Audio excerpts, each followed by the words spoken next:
दोस्तों 1980 का वो दौर था जब जिंदगी दिखावे से नहीं एहसासों से चलती थी। उस समय लोगों के पास पैसे कम होते थे, लेकिन संतोष इतना होता था कि चेहरे पर हमेशा सुकून दिखाई देता था। सुबह सूरज की पहली किरण के साथ दिन शुरू होता था। मुर्गे की आवाज, हैंडपंप का पानी खींचने की चर्र चर्र, आंगन में झाड़ू लगाती माँ और चूल्हे की धीमी आंच, यही हमारी अलार्म घड़ी थी। न मोबाइल की घंटी, न किसी ऐप की नोटिफिकेशन, लेकिन फिर भी सब समय पर जाग जाते थे। बच्चों के स्कूल जाने की तैयारी होती थी। लकड़ी की पट्टी, जिसे हम रक्ती कहते थे, उसे सुबह पानी से धोकर दीवार से टिकाकर धूप में सुखाया जाता था। फिर दवात की स्याही में कलम डुबोकर अक्षर लिखे जाते थे। गलती हो जाए तो उंगली फेर कर मिटा दिया और दोबारा लिख लिया। किताबों में मोर का पंख रखा जाता था, ये विश्वास करके कि इससे विद्या आएगी। आज ये बात भले ही अंधविश्वास लगे, लेकिन उस समय भरोसा बहुत मजबूत था। नहाने के लिए अक्सर घर में रखा होता था लाइफ बॉय साबुन। उसकी खुशबू जैसे पूरे घर में फैल जाती थी और लगता था सच में साफ हो गए। दांत साफ करने के लिए हर घर में मिलता था डाबर लाल दंत मंजन, लाल रंग का मंजन जिससे ब्रश भी लाल हो जाता था और होंठ भी, लेकिन वही ताजगी असली लगती थी। उस समय टूथपेस्ट कोई खास चीज माना जाता था। गांव की गलियों में बच्चे सुबह स्कूल से लौटते ही बस्ता एक कोने में फेंक देते थे और निकल पड़ते थे खेलने। हाथों से कंचे खेलना, मिट्टी में गोल घेरा बनाकर निशाना लगाना, गिल्ली डंडा, कबड्डी, लुका छिपी, रस्सी कूद, ये सब खेल सिर्फ खेल नहीं थे, ये दोस्ती की बुनियाद थे। जेब में कंचों की खनखनाहट गर्व की आवाज होती थी। कभी जीत जाते थे तो जेब भारी हो जाती थी, कभी हार जाते थे तो खाली, लेकिन दोस्ती कभी कम नहीं होती थी। खिलौने महंगे होते थे, इसलिए लकड़ी, कील और पुरानी चप्पलों से अपनी गाड़ी बना लेते थे। कोल्ड ड्रिंक के ढक्कन को हथौड़े से पीटकर चक्री बना लेते थे। मेले से घिरनी या पानी वाला छोटा गेम खरीद लाते थे जो 2 दिन में टूट जाता था, लेकिन उन 2 दिनों की खुशी आज तक सलामत है। आज जिन आम, अमरूद, नाशपाती को हम महंगे दामों में खरीदते हैं, वो तब हमारे लिए मुफ्त थे। गांव के बाग में जाना, पेड़ पर चढ़ जाना, नीचे दोस्त खड़े, ऊपर से आम तोड़कर फेंकना, फिर नमक लगाकर खाना, उस स्वाद की बराबरी आज कोई महंगा फल नहीं कर सकता। खेतों में जाते थे तो छोटे कांटेदार बीज कपड़ों में चिपक जाते थे। उन्हें निकालकर दोस्तों के बालों में चिपका देना और फिर जोर से हंसना, वही असली मस्ती थी।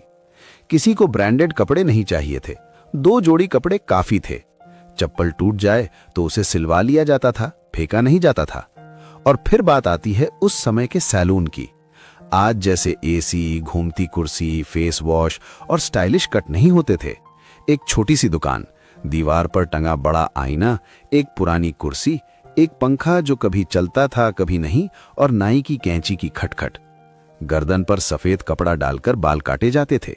कटिंग के बाद गर्दन पर पाउडर लगाया जाता था और एक हल्की सी थपकी मिलती थी, जैसे कोई सम्मान दिया जा रहा हो। बच्चे 2 रुपए की कटिंग करवाकर खुद को फिल्मी हीरो समझते थे। सैलून सिर्फ बाल काटने की जगह नहीं था, वो गांव की खबरों का अड्डा था। शाम को जब अंधेरा होता था और बिजली का भरोसा नहीं होता था, तब लालटेन जलाई जाती थी। उसका मेंटल अक्सर टूट जाता था, लेकिन उसकी रोशनी में परिवार एक साथ बैठता था। टॉर्च को मुंह के नीचे लगाकर डरावना चेहरा बनाना हर बच्चे की आदत थी। घर में अगर टेप रिकॉर्डर होता था तो वो बहुत बड़ी चीज मानी जाती थी। कैसेट डालकर गाने सुनना, पेंसिल से रील घुमाकर टेप सीधा करना, यही टेक्नोलॉजी थी। जिसके घर टेप होता था वहां मोहल्ले के बच्चे जमा हो जाते थे। और फिर आता था रविवार, खासकर जब टीवी पर आता था रामायण। उस समय हर घर में टीवी नहीं होता था। 50-60 घरों के बाद किसी एक घर में ब्लैक एंड व्हाइट टीवी होता था। रविवार की सुबह लोग जल्दी उठते थे, नहाते थे, साफ कपड़े पहनते थे, घर के काम निपटाते थे और समय से पहले टीवी वाले घर पहुंच जाते थे। सड़कें सुनसान हो जाती थीं, बाजार शांत पड़ जाते थे, खेतों में काम रुक जाता था। ऐसा लगता था जैसे पूरे देश में सन्नाटा छा गया हो। टीवी वाले घर में दरी बिछ जाती थी। बच्चे आगे बैठते थे, बड़े पीछे, महिलाएं एक कोने में। कोई खिड़की से झांकता था, कोई दरवाजे पर खड़ा रहता था। अगर बिजली चली जाए तो सबकी सांस अटक जाती थी। कोई छत पर चढ़कर एंटीना घुमाता था और नीचे से आवाज आती थी, थोड़ा दाईं तरफ, अब बाईं तरफ, हाँ बस वहीं रोक दो। जैसे ही स्क्रीन पर राम जी का चेहरा आता था, लोग हाथ जोड़ लेते थे। कई लोगों की आंखें नम हो जाती थीं। वो सिर्फ सीरियल नहीं था, वो आस्था थी, वो सामूहिक भावना थी। एपिसोड खत्म होने के बाद भी लोग तुरंत घर नहीं जाते थे। बाहर खड़े होकर देर तक चर्चा करते थे। बच्चे घर जाकर लकड़ी का धनुष बनाते थे। कोई राम बनता था, कोई लक्ष्मण, कोई रावण। पूरा मोहल्ला उस कहानी को जीता था। उस समय मनोरंजन सीमित था, लेकिन उसका असर असीमित था। लोग पूरे हफ्ते अगले रविवार का इंतजार करते थे। आज हमारे पास स्मार्टफोन है, इंटरनेट है, सैकड़ों चैनल हैं, लेकिन वो सामूहिक खुशी नहीं है। आज हर कोई अपने अपने कमरे में अपनी अपनी स्क्रीन देखता है। तब एक स्क्रीन थी और पूरा मोहल्ला एक साथ बैठता था। तब टीवी ब्लैक एंड व्हाइट था, लेकिन जिंदगी रंगीन थी। आज टीवी रंगीन है, तस्वीर साफ है, आवाज डिजिटल है, लेकिन रिश्तों की आवाज धीमी पड़ गई है।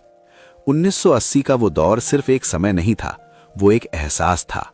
वो सादगी थी, वो अपनापन था, वो मिलजुल कर जीने की आदत थी। जिसने वो दौर जिया है, उसके दिल में वो आज भी जिंदा है। और जब भी उस समय को याद करते हैं, तो दिल के किसी कोने से एक ही आवाज आती है, सच में क्या दिन थे वो।